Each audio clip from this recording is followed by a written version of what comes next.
What's up, everybody? Welcome to the Fan Club YouTube channel. I'm Will. I'm Austin. And I'm Lawson. We're going to be talking with athletes, entertainers, and creators about how they built a brand for themselves. So please make sure to like, subscribe, leave us a comment, and hit that notification bell so you never miss out.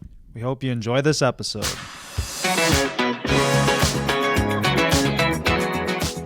Hey, everybody. Welcome back to the Fan Club podcast. We are excited to introduce our guest and new friend of the Hockey Guys, former NCAA D1 quarterback and current TV analyst for the USC Trojans, Mr. Max Brown.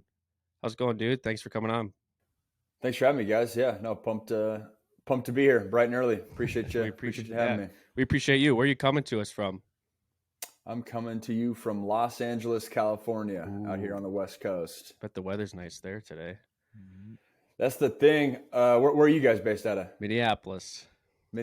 So I have no room to complain, but it was like the worst rain LA's ever had, like the past decade, this past week. So that reminds me of my Seattle roots, but I'm sure the sun will be back here in no time. Yeah, true. I mean, we got about 25 degrees and ice on the roads, so yeah, we'll take the rain over the snow. I should have known the answer. I hear the little bit of the accent too. I should have already known.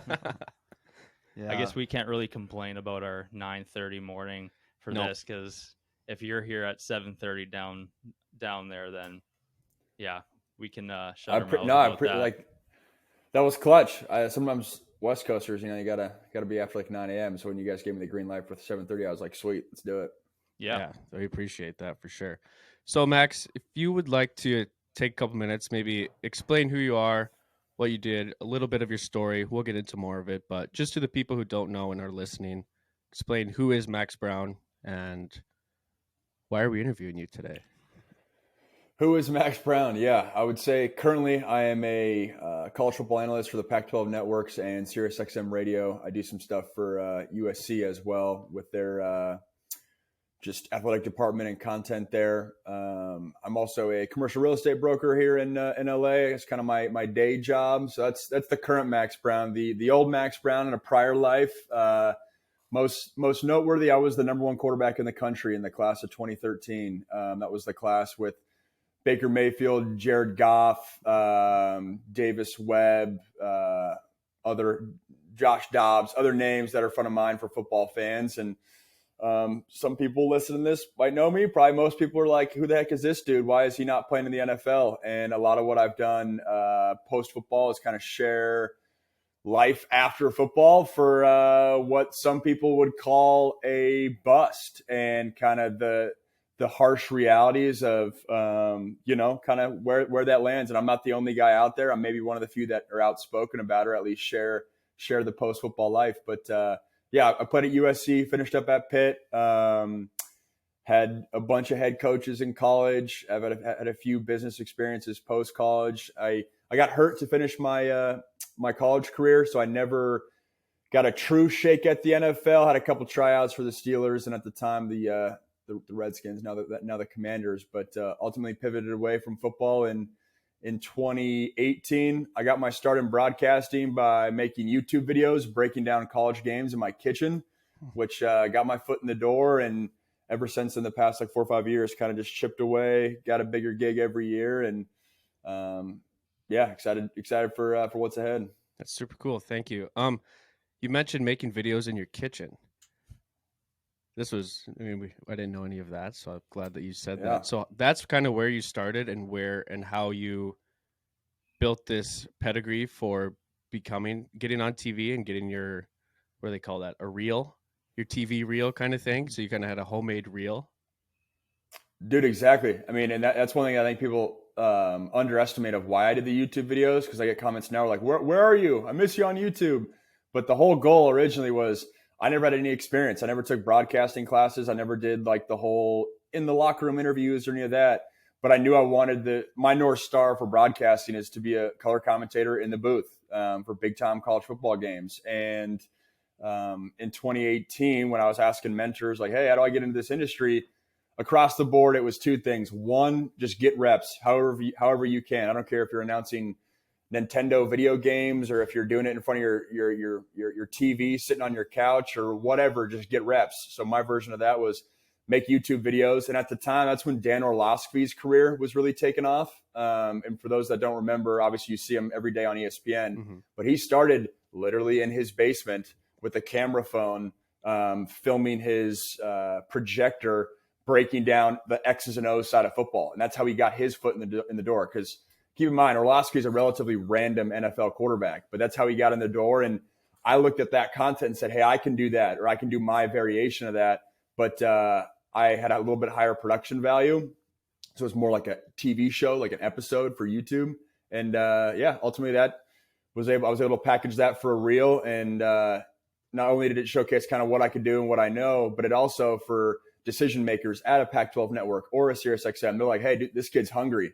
This kid's not just standing by for someone to give him an opportunity. He's going to buckle down in his kitchen with his sink behind him, and it doesn't matter what it looks like. He's finding a way to make something happen.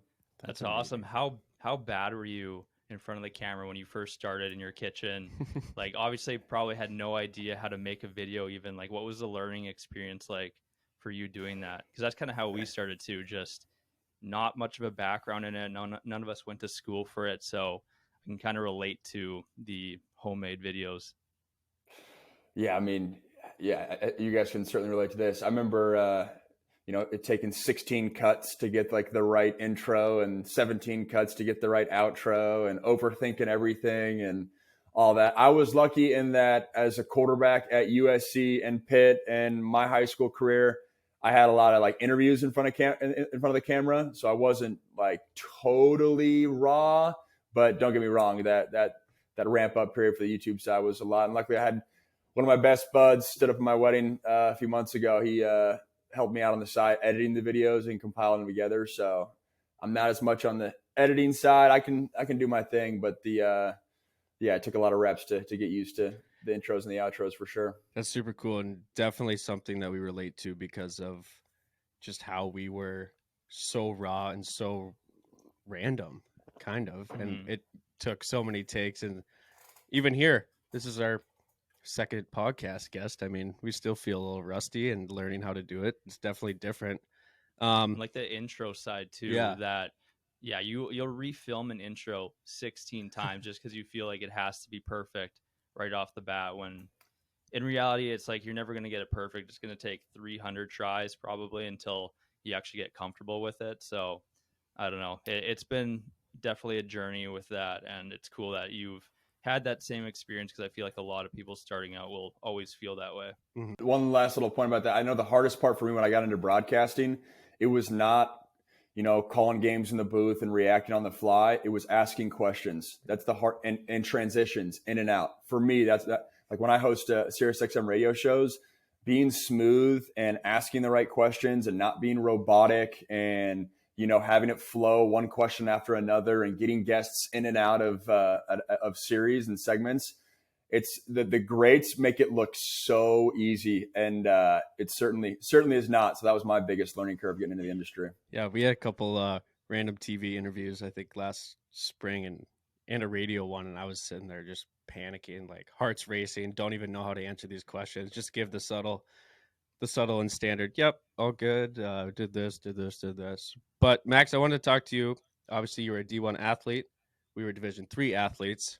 This is definitely not a sports podcast, but just kind of wanted to talk to you about what was it like being a Division I football player, especially at USC and Pitt, two major schools.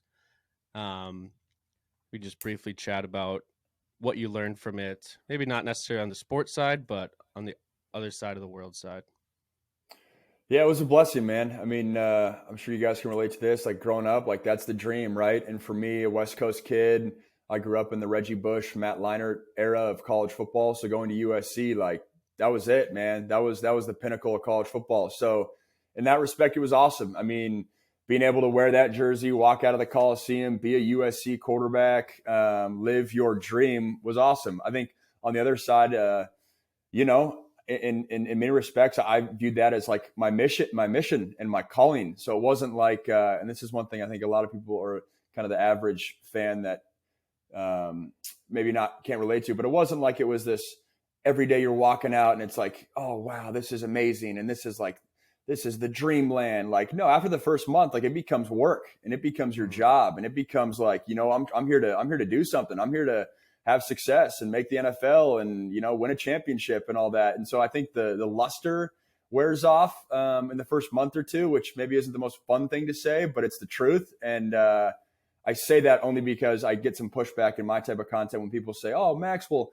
you were just so lucky to be at USC. And don't get me wrong, it was an absolute blessing. But with that came some of the tough parts. And I think I learned a lot about what it means to be gritty, to persevere when you're getting reamed on social media, when people are calling your names and why aren't you playing and you suck and you're this and all that. Like that's the dark side, especially when you're working your ass off and it's year after year, showing up and putting your best foot forward and not seeing the results. That's tough, but it's also life. And I think I had my college career set me up in a weird way. I would have never wanted this way, but it set me up to be, a battle-tested adult going into the next phase of life, which certainly was a blessing. That whole experience, kind of getting used to getting dragged through the mud a little bit and what happens when life, punches you in the face, so to speak. So those lessons were invaluable.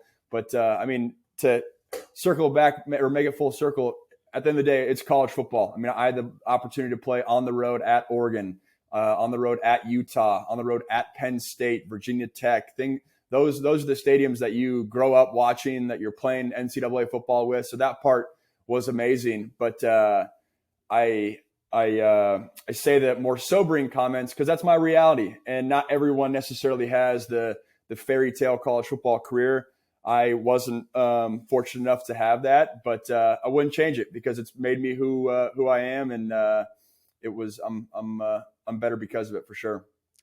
Yeah, we kind of can relate to that a little bit just because we kind of joke about, obviously, if you play D3, your chances of making it to the NHL are pretty slim. But we joked about how as kids, we always thought we would kind of make it or try to make it to the NHL. But just with doing this social media stuff, we've been working with the NHL itself and all the teams. So we've kind of joked around. We did make it to the NHL, but just in a different way, whether that we weren't playing, but more still involved in the sport, kind of like you.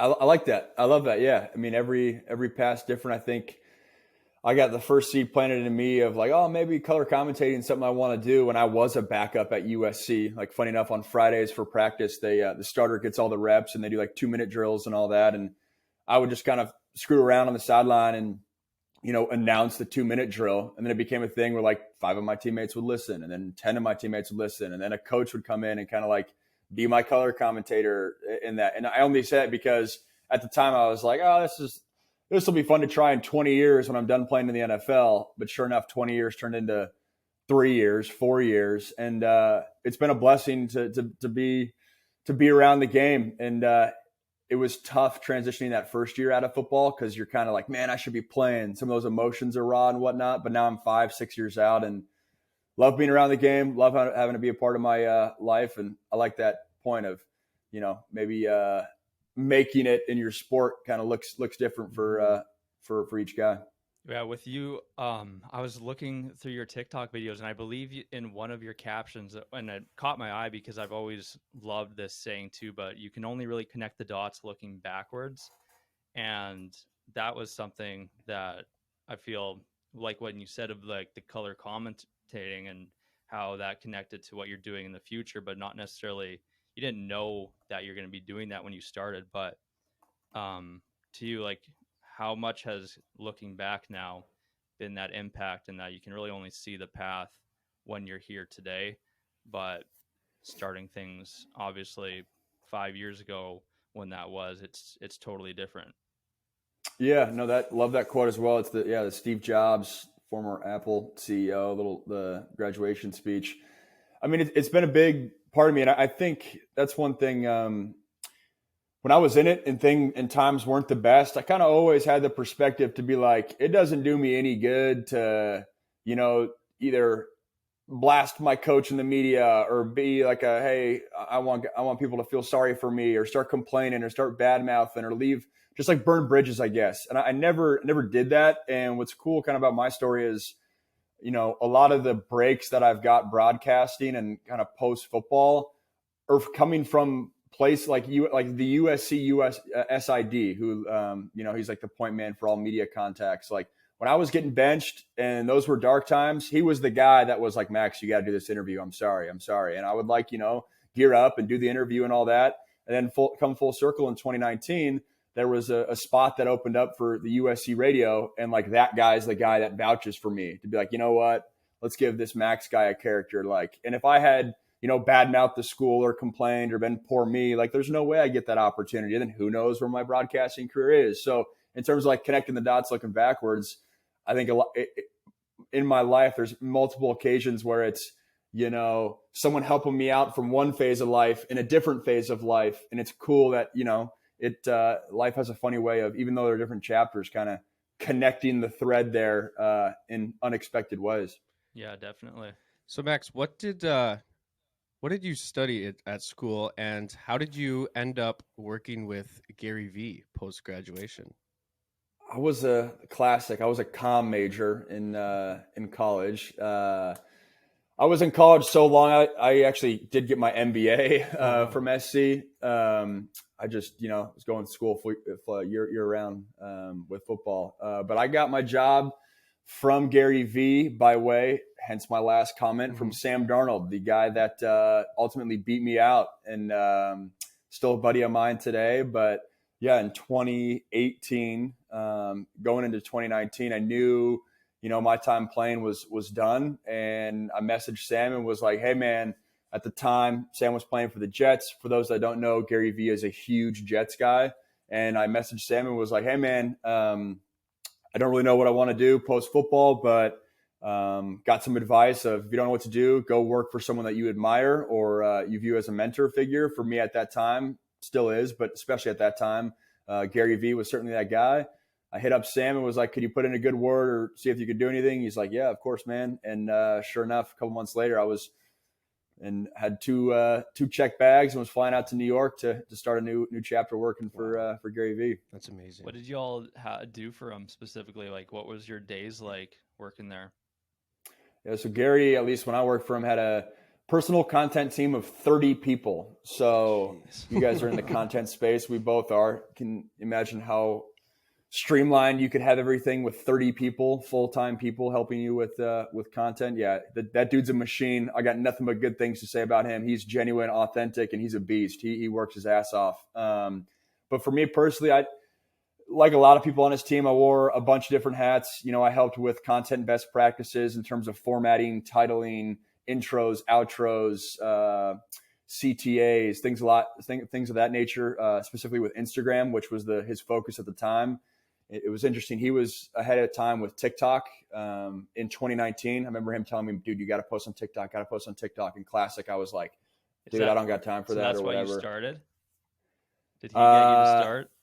My first video is in 2019, and yes, that's what got me to start. But at the time, I was like, dude, this is rinky dink. Like, what are we what are we doing here? And I didn't really fully buy in, honestly, until this past fall, which that's on me. But he was cutting edge for TikTok, and I helped. My primary duty outside of the content stuff was I ran ads for him. So he has some businesses on the side, and running Facebook, Google, YouTube ads to his audience, and strategizing around that was my main responsibility. That's incredible. He's someone that we definitely look up to as well and have learned a lot from him. What would you say? He's the man. Something personal that maybe people don't know about him. I mean, his life's pretty open.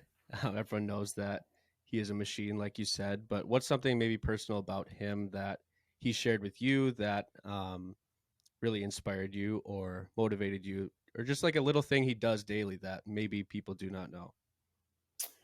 I think big picture, and I get, as you guys could probably imagine, Gary, for some people, can be a polarizing figure because they first learned of him in 2015 when he's screaming at the camera, telling you to get your ass out of bed and go to work.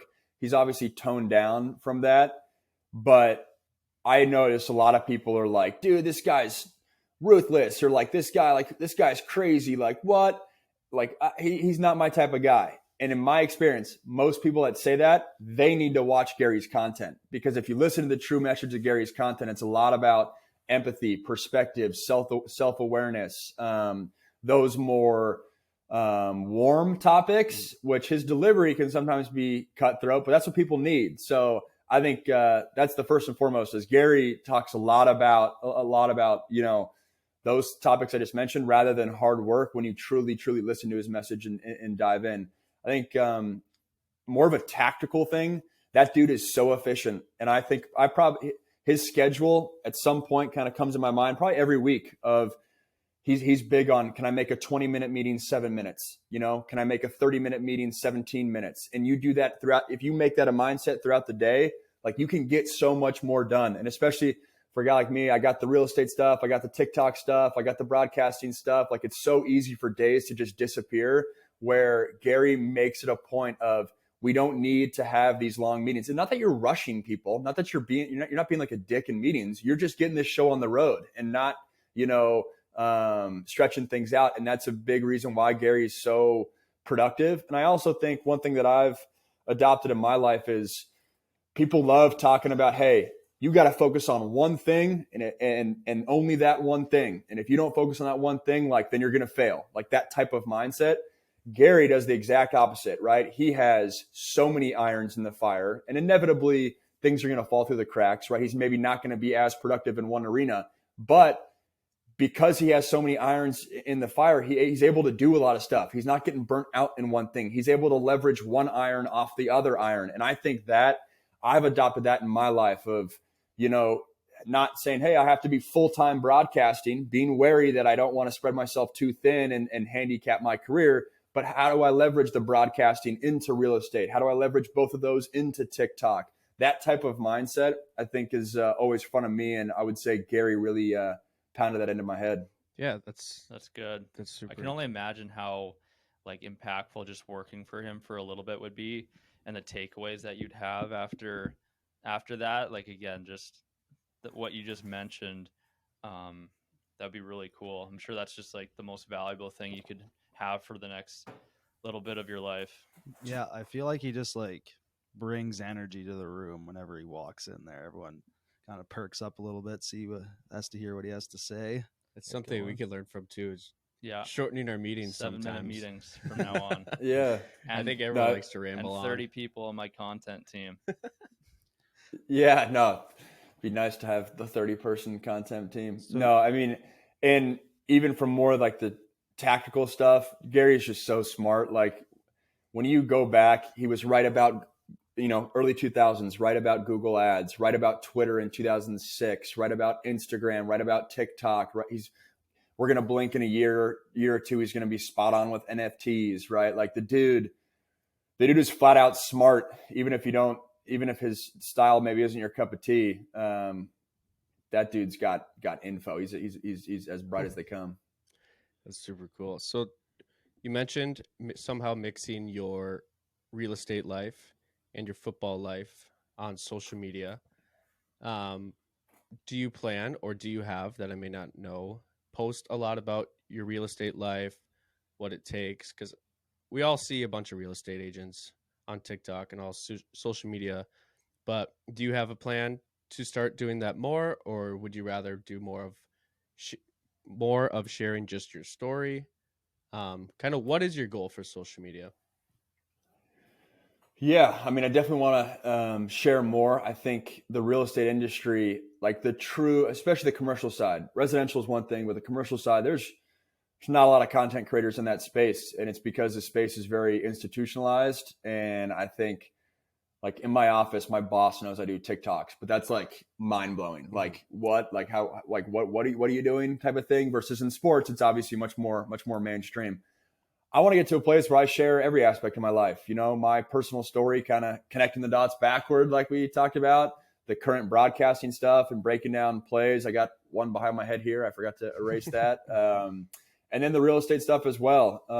I've noticed in my real estate business, one of my clients, one of the first questions he always asks me, at least in the fall, is, what game we calling this weekend? And so it's not a, hey, how's the new deal going? It's, he's wanting to know what's going on the football side of things, which that's kind of how I see things blending a little bit in terms of an icebreaker. But I want to share all aspects of my life. I think so much of it's just getting the systems and processes down, making it a priority. That's one thing. I think it's so easy for social to just, fall towards the last item on your to-do list. I'm trying to make an intention to make it the first or second one, just so it's not lost, because it is so valuable. And I think the ultimate goal is, it's not lost upon me that I'm not a huge name quarterback. And so I think I need to win on social to make sure that my brand stays relevant for a broadcasting perspective. And, that's the reality of what it is. And I think that's more the competitive nature in that. And then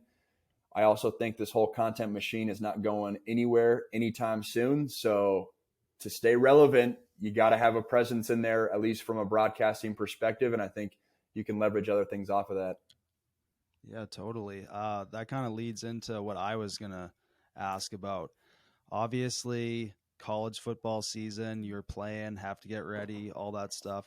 How does it switch now for broadcasting side of things? Now that the season's over, are you looking back at older games, breaking those down? Are you breaking down the new season coming up, or how is your off season kind of transitioned from outside of the game?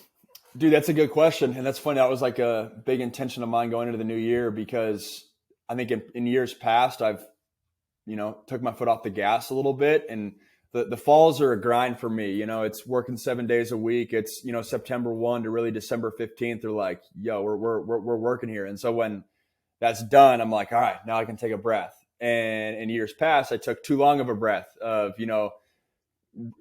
kind of taken off from a content perspective, football wise, like January and February. So this season, making a point to not do that. But football has done a good job, especially with the transfer portal, the NFL draft, the combine, of being year round. So there might not be as many topics to talk about, but there's certainly still stuff to talk about, especially with like transfer portal, because guys are always moving around. So I'll do a combo of it, looking back to previous games. Last year I did some content around like, top 10 plays, NFL the past decade type of stuff. But there's football's year round. There's always stuff to talk about. It's just a matter of dusting it off, digging it out.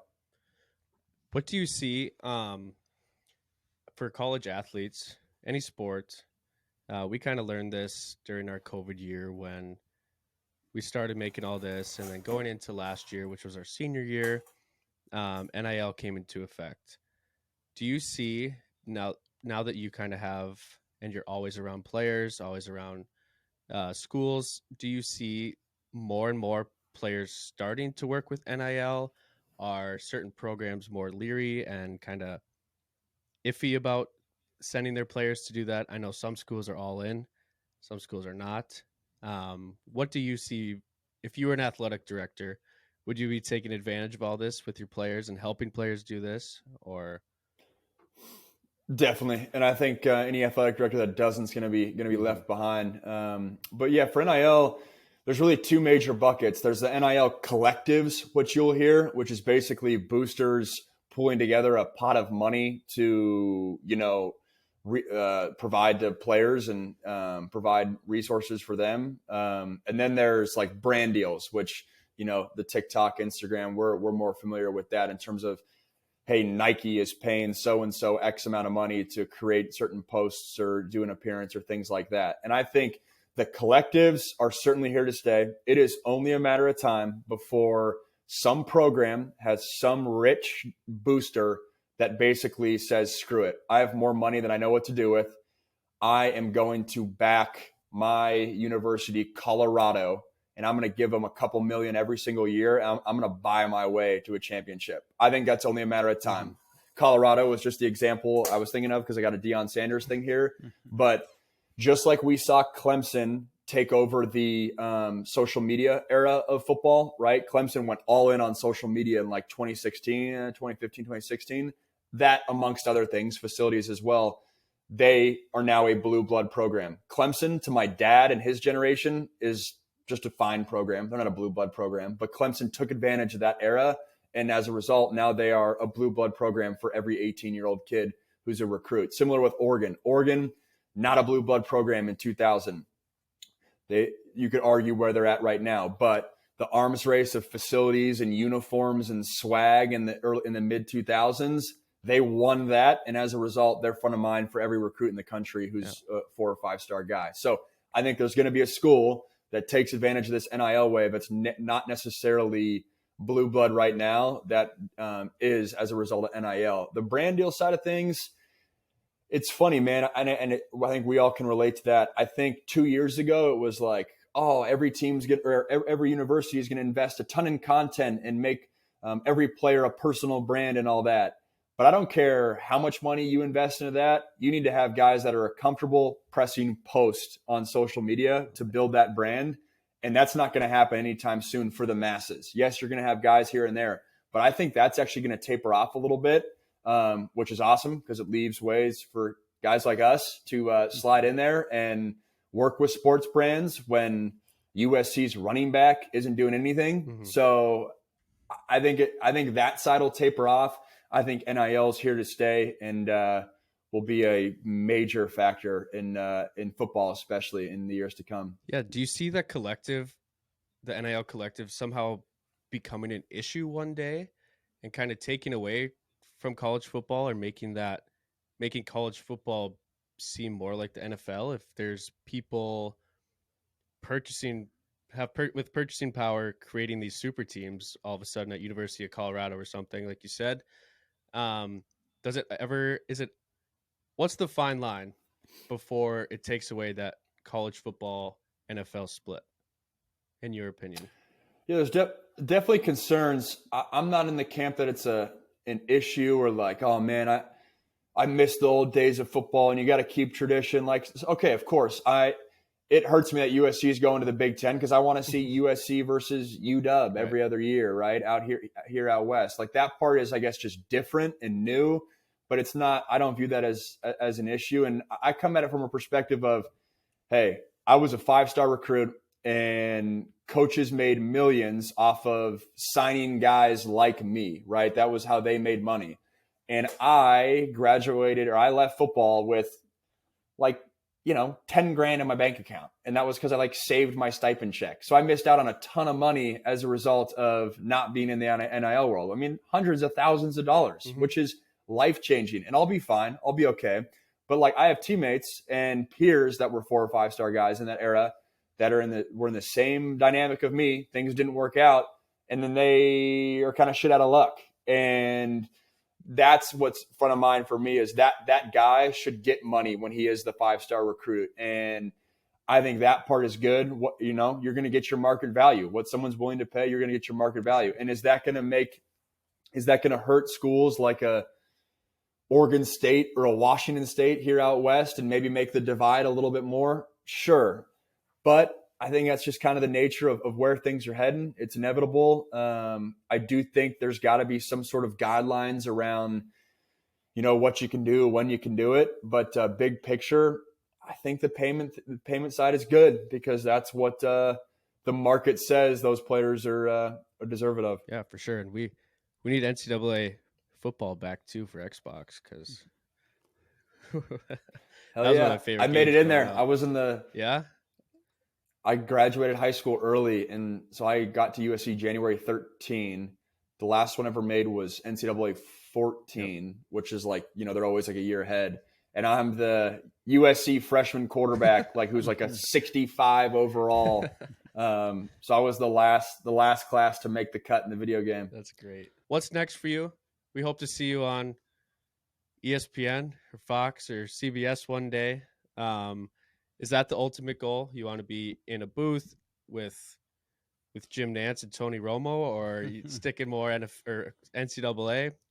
What's next for you, and how are you going to get there? Yeah, if I was in the booth with Jim Nantz, that would mean Tony Romo is gone to the sideline, and I had to swoop in there. Yeah. No, that would be the ultimate goal. I want to call big time college football games in the booth. I had a flavor of that with the Pac-12 networks, but obviously, leveling up and pushing that ball forward is certainly what I want to do the most. It'd be fun to dive into, speaking of Jim Nantz, golf or something like that, or do basketball stuff, hoop stuff, which would be a blast. But no, continuing to do that. yeah, that's the ultimate goal.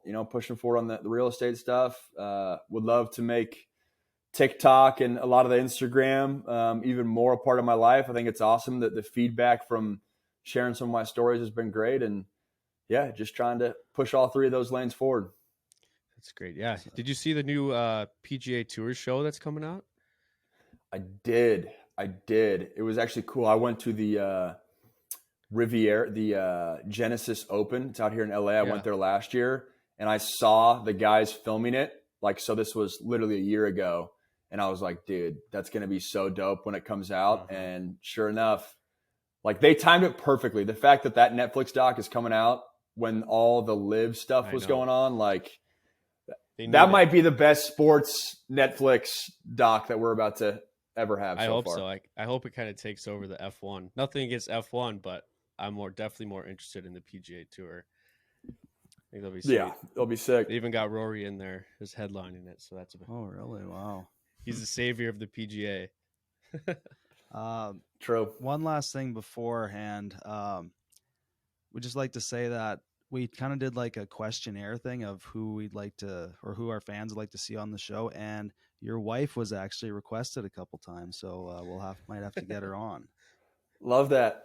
Yeah. I'm pretty sure she's still asleep right now, or else I'd have her make a little cameo. But yeah, I mean, that's pretty impressive. If you guys got people requesting my wife, your guys' fan base must spread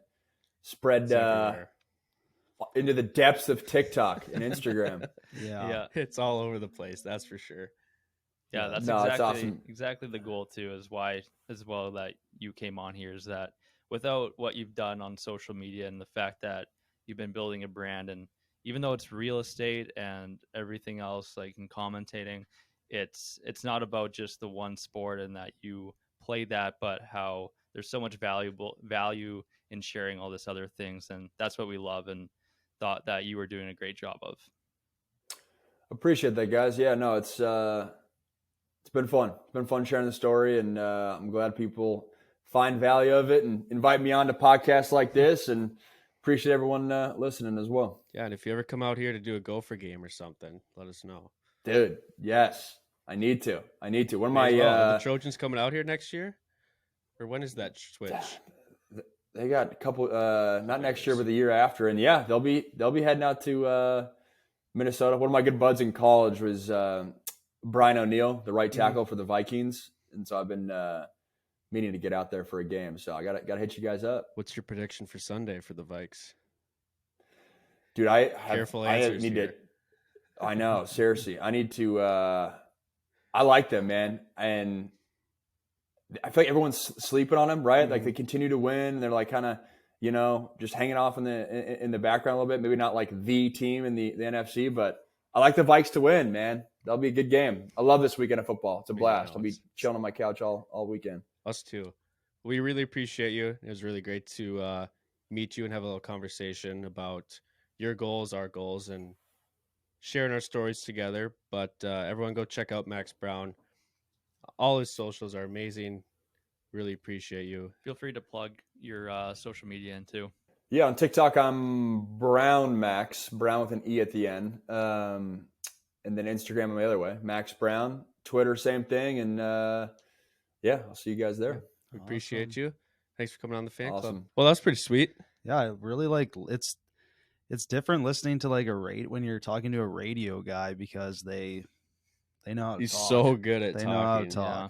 It's not fair. It's not fair. We're sitting here stuttering, and I'm just rambling on my questions, and you just a professional answer. I love listening to him. Yeah, I know I think he's gonna go places in the commentating world.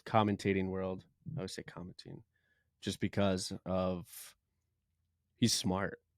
Yeah, he knows what works, and he's doing it. You can tell he loves it too. He's that too. Like he said, he was. It plays on his whiteboard behind his head. Yeah, that's super cool. I didn't even notice that. Yeah, he moved his head. You might have been fiddling with the camera, but he moved his head and showed a play that he was analyzing and writing up on a whiteboard in his room. Pretty sweet. Mm-hmm. Yeah, no, his Gary Vee stuff was great. Mm-hmm. His, just his story overall, that how much he has kind of been through and where he's at now, again, kind of like with how we started things, this podcast could lead us to something that we have no idea. Yeah, this podcast could be his YouTube in the Yeah. kitchen. YouTube in the kitchen. Literally, YouTube in the kitchen is happening right now, and in 5 years we could be on a cooking show. I mean, maybe we could be saucing with Austin's boys. back Could be at it. When he said too, and how he was analyzing the people on that commentate and how skilled they were, I was like thinking how it'd be so nice to have him teach us things about that, Especially, and like keeping a conversation going and learning about talking to people. Maybe we should take a class. I would take a class from him. Probably gonna DM him, ask him All right, for some pointers. perfect. Let's do as it. well. Max, we need you. We need you back on. Yeah. We need some lessons on how to talk to strangers and keep a conversation going, just like we just can't even talk to each other right now. No, we have it's very exciting. I love getting new guests, hearing their stories, and everyone's different. Everyone has something, their own perspective, where they came from, and their own plan too. So we're also learning. What was that quote you saw in his bio? It was about Failing to succeed.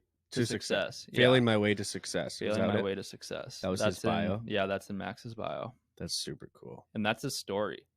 He made a TikTok that has photos of his journey. And if you guys check that video out, it's pinned to his TikTok.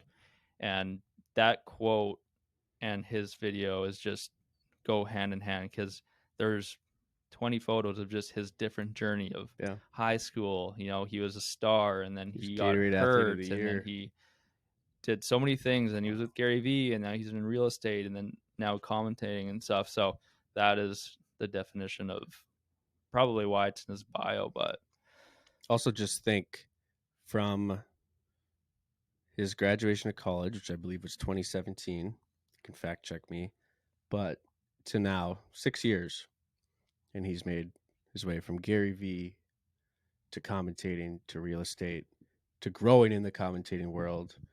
And he set himself up for some pretty good success in 6 years. And it's because he's always doing things. He's making videos in his kitchen on YouTube. Not many people do that just to get a job or just to practice and be good at something, which again leads you to something else. And I know there will be good things in his future, because you can tell when you don't quit, when you just fail, you're always going to fail. And if you never quit, you're never going to lose. His whole life, he was supposed to be this NFL quarterback. He found a way to make something of his own when it didn't work out. It's pretty inspiring, honestly. And definitely I think that dude works his ass off. Mm-hmm. You can just tell. It was 7:30 his time for that interview. Looked like he'd already been up for an hour. He's probably grinding. Yeah. Just, I don't know, one of those people that doesn't seem like anything's going to stop him or get in his way. No. And I think when you work probably with Gary Vee too, you understand what it takes, and how I bet if anyone here got a job with Gary Vee, we would realize that there's a defined reason why he's successful as he is. So what are we working on right now currently when we record this, sorry? So we just got back from first week back from in the new year. So we're kind of just setting a lot of stuff up here. Got a new backdrop. Hopefully it looks good. We are actually going to be doing a live show pretty soon next week, so we're getting ready for that, and going to Barry's workout gym tomorrow. It looks might be making our Minnesota Wild debut as well. True. Working with Hockey Day in Minnesota, I think it's called, Will. Yep. And Hockey Day, Minnesota, and end the day at the Wild Sabres game on January 28th. Yep. Definitely more announcement about that, though. Mm-hmm. You just wait. And as usual, don't forget to hit that automatic download button for all our future episodes so you don't miss any. And follow us. Comment. On give us socials. We have our TikTok page up and running. Cuddy and Yelly have been working hard at that. And as well, our Instagram page is going as well, where you'll see if you don't watch our YouTube, you'll see a lot of the clips that we'll be posting on there and kind of highlights of the episode that we liked. So don't forget to follow along on those. And please, please, please leave comments. Good, bad, ugly.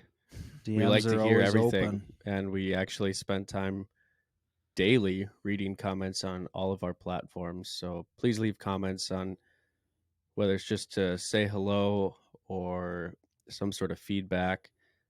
Guest suggestions. We like to learn from you too. So say anything you want. Give us any tips on how to make this podcast better. And yeah, thank you so much for listening. Lost in Frizz, good work. Producers, I'm a fan of Max. Yep, Cuddy we're fans and of Yelly. Max. Good job. That's the fan club. Max Brown. Thank you. Thank you. Thank you.